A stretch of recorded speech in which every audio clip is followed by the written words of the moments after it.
Now let us talk about the pushback racking. This is also one form of palletized storage.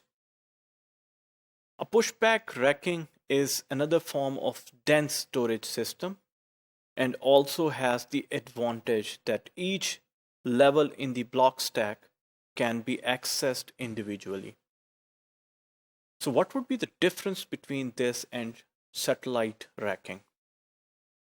In a pushback racking, you are not required to have the whole lane of one SKU. In this type of racking, it can be used for the dense storage, but the advantage would be that block sticks can be accessed individually.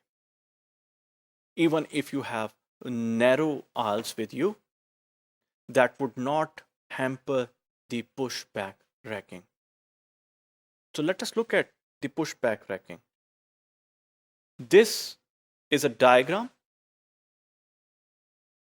of a pushback racking.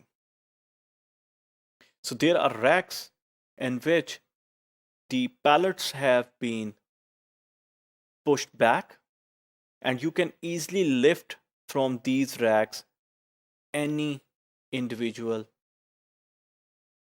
SKU. Of course, one block stack should be of one SKU, but it doesn't require the other stacks to be of the other block stacks to be of the same SKU.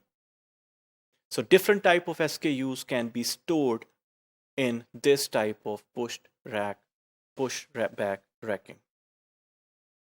So students, pushback racking is also important and extensively used in warehouses. Thank you.